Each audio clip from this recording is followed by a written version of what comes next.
Hello YouTube, Berserk Mode Queen and Evasion Unit Cater are both getting upgrades and I'm here to talk about them.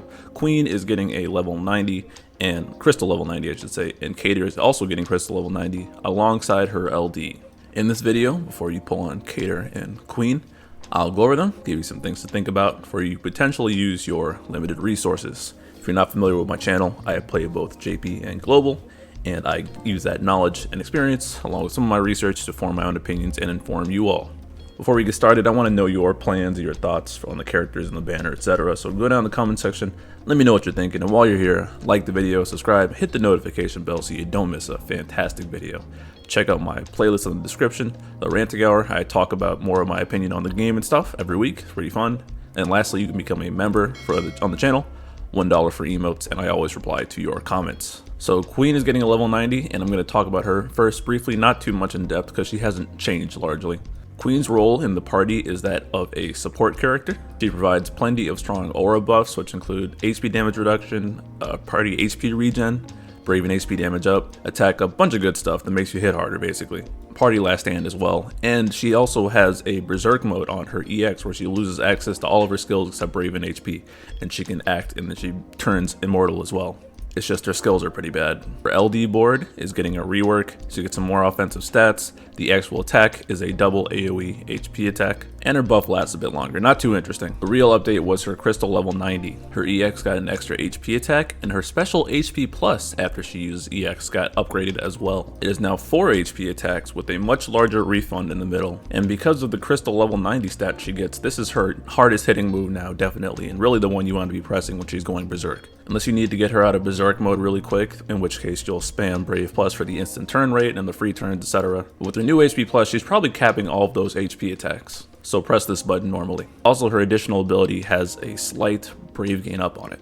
Otherwise, Queen still plays the same. There's some way to mess with her speed passive such that she has a 1 skill recast because her skills are still hot garbage. You never want to press those, but that EX having a large amount of damage is really helpful for her overall output. She can probably out damage on Unite's EX. Now for Cater, who this video is going to be focused on. Cater is an evasion damage dealer. She has a counter attack that triggers whenever an enemy misses an attack on her, and she can taunt them with her skill 1. Skill 2 sets up her dodge, and she has some trap attacks on her EX. Her LD ups her damage and gives her some nice utility. She is not receiving a skill rework. The LD attack itself is a 4 AoE Brave plus HP attack. She drops the Ice Imperil and a new Framed Freeze debuff. This lasts for 3 turns. It also has a nice 20% Brave damage up attached to it. The only other freezes in the game are Setzers, which is unframed, Wakas, which is RNG, and Shivas, the Shiva Summon, which is only 1 turn, but it is framed. Freeze meaning the enemy cannot increase their bravery. This is Brave gains or Brave damage, their number will not go up, effectively crippling them. Her new buff from her LD gives her offensive stats, including an Ice Enchant, so she's always hitting weakness damage. The buff also transforms her Brave and HP attacks, which will be her main source of damage. These Brave and HP attacks function similar to Trey in that they get buffed if they are not used on the previous turn. You can tell the difference because there is a level 1 on the weak version and a max charge on the good version. In practice, you'll just press whatever is at max, but at quest start, both of them will be at 1, I believe, so just press something else. The good Brave Plus is now 4 single target Brave plus HPs with refund in the middle, high turn rate. And the good HP attack is AoE Brave hits plus single target HP twice with 100% splash afterwards. So single target Brave Plus or AoE HP Plus. These both charge the EX, so you really don't need to worry about Cater's skills, except for buff management. Her EX upgrade is simple, just gives her more Brave and HP attacks when she uses her EX, and her new additional ability gives her Brave Cap. Her call is actually really good for providing a guaranteed 3-turn AoE freeze. The caller also gets Ice Enchanted, and since the call drops Ice Imperil, it can be a potential damage boost, but you're really using it for the freeze. Her base call is also self-Ice Enchanted, lets the caller dodge. So how do you use Cater in practice? I'm assuming full investment, blue, ultimate weapon, etc. She's going to be a damage dealer. Before, you wanted her to dodge to optimize her DPS, but now her dodge turns aren't that great anymore. So you can use her to taunt, get the aggro off your teammates because she'll dodge the attack unless it's guaranteed hit, taunting with skill 1, keeping buffs up with skill 2. And otherwise, if you're good on that front and your EX isn't up, because that's a nice trap attack, either press her Brave or HP attack. HP for AoE damage and AoE shave, Brave Plus for a single target, and high turn rate. And even then, you don't need to taunt that much with her. It's more of an extra gimmick now than her main feature. She's more of just a primary on-turn damage dealer.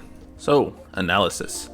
Cater's strengths are her damage, really. Her damage got buffed. She has off-turn and on-turn damage. Her off-turn damage did not get buffed, unfortunately, so it's more of a feature in addition to her normal kit, and she got standardized to just do more damage on her turn. That freeze debuff is really powerful. Throw it out there if you're about to get messed up. With 3 uses of her LD, that is 9 turns of framed freeze in total, which, depending on the fight, can really be all you need. So she'll keep the party healthy, potentially, either by drawing the aggro and or freezing the bosses. She ends up being closer to that Zac and Snow realm, I think, where she can also do damage while protecting the party. And okay damage on top of that. She's completely self-sufficient now with the Ice Imperial on her LD. Her EX is up pretty fast, and considering that her Brave and HP charge the gauge, she'll be pumping out some decent numbers throughout the entire fight. Also, her call is really handy, like 3 turns of frame freeze, greatness. Weakness wise, I don't even know if this is really a weakness, but her off turn and dodging capability really did not get a buff, aside from the fact that she can equip ultimate weapons and has high armor plus. So it's a double-edged sword. You don't need Cater to evade to maximize her damage potential, but in not getting buffed is kind of sad. Honestly made her lose a little bit of her identity. Per all damage dealer, she is competing with that BT damage dealer spot. And while she can protect the party from taking damage, if the party has taken damage, then it's a little bit too late. Any boss cleanse would ruin that freeze also, so. Her skills are hot garbage, which she shares this trait with her banner mate, which isn't a big deal because she's Brave and HP attack focused, but pressing those buttons will not feel good. So only hit them when you gotta. And without full investment, her damage will be underwhelming and she will likely be relegated to a call spot, unless you hyper carry her damage and have her evading or something, or just there for the freeze. But again, why not just run a better unit or a call or a tank or something with better investment? But who isn't investing in their damage dealers nowadays? Cater can really be run on any team because she's not really leaning on that evasion anymore. In fact, now that her on-turn damage is so much better, she doesn't really rely on any specific boss or anything. She just appreciates the usual caps up and damage up. You can honestly run her with actual tanks now and really not feel the difference. She can be specifically handy on the upcoming Transcendence 7 on the right, where you need to use a trap attack, or on the Hell Emperor fight, where you need to dodge. So what are my plans? I thought about this banner, but I do already have Queen, and I don't think I'd use Cater. I would not invest in her, and so her damage would be underwhelming, and at that point she'd be a call for me, and I don't think I'd need to use her call anytime soon. So I'm ultimately going to skip this banner. The event is one of the easiest fights we've had in the game's history. So you know how Garnet's Intertwined Will could kind of mess you up and there was 3 targets, and the bosses each had 15 million HP on that fight for 45 million in total, twin cycle. This fight has 8 million HP per target. And the thing is, the twins still exist. So right off the bat, you can just bring a twins friend, they can do 1 million damage on each of their turns, if they're in the party even better, and pretty much just kill the bosses out right before they do anything. That's the best strategy off rip, not even knowing what the fight does. The fight will end in minutes. I remember being so shocked when we did this fight in JP, like, wait, why doesn't it have any HP? So most of you will do that, and you should. However, if you're not doing that for some reason, the orb is +3 on dodge. The orb is non-lethal, and when it goes off, they'll do an attack and delay everyone, assuming they hit them, because this attack is not a guaranteed hit. They don't even cleanse on the orb going off or the recast, so you can just tank it.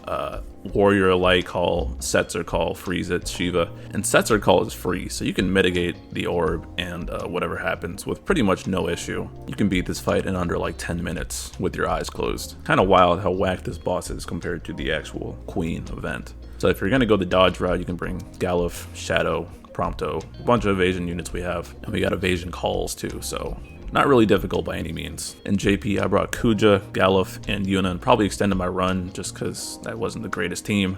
In GL, I'm probably just going to DPS race it with a twins friend and like Machina or something, because really this fight is not very engaging if it just dies if you sneeze at it. So now, before you pull on Cater and Queen, what is my advice? This is a meta perspective, not for people who've already decided everyone is viable, but that's not a compliment. If you're on the fence, don't know how to decide, here's some things I think you should consider. Queen is an average Aurabot at this point, nice damage and utility to help keep the entire party alive with that party last stand. She does not need high investment to provide her party buffs, but her damage will scale better if she has high armor plus, obviously, because she'll help others in the party have their caps raised. She also has Sword, which is a competitive Ultima weapon type. So I know it's a popular pick for a bunch of people. I personally have a Sword already, as I'm going to put it on Furion, but she can hold it as well, make her contribute more. Cater needs full investment, Ultima weapon, blue, etc. to really feel her presence in the party. So if you're not willing to do that, this banner is not for you. Gun Ultima weapon is also not the most popular type. The only other expected gun user for a bit is going to be Prompto, who should also be soon. So ironically, they have a lot of the same role overlap, being evasion. So really, if you're good on supports, you can keep yourself alive and you don't need that party last stand. And especially if you're not going to go all the way on Cater, I think you should largely skip this banner. Cater's LD call is good, but I can't quite think of any scenarios where I think it would be really helpful until her rerun. She does rerun down the line on Camlanot's banner, Cam's FR, and that's going to be a very popular meta pick down the line. And me personally, I'd much rather grab her LD call there. It would also be useful at that point because her LD call is great for dealing with boss threshold warping mechanics, assuming they don't cleanse. Many a time have people, at least in Shinryu, I don't quite know any Lufenia plus fights, but definitely in Shinryu, putting Cater's frame freeze up before the boss does something at a threshold has saved a lot of runs by letting the no boss turn train continue. I can't think of any reason to recommend an evasion unit, and if you want an evasion character to evade meta-wise, I'd just go for Layla in a month. And if you're trying to stay alive, Locke and Aiko are expected to be around the corner. Aiko literally reviving you, and Locke healing you if you go below 50%. So I think that combo of banners would be much better for players who are not great at the game. So really, there's no scenario I think where I'd recommend either of these units, unless you're just starting the game or you're bored. And if you want Noel's BT, I'd much rather you chase it on the Lewd banner, just because those two are such a powerful pair. If you're not going to fully invest in Cater, then you have no reason to get her LD now, in my opinion. That's all I got though. Let me know what you guys think in the comments, poll plans, fight, etc. I'll catch you guys later. Have a great day. Like the video, subscribe, comment, bell, memberships, Ranting Hour. You know it. Peace.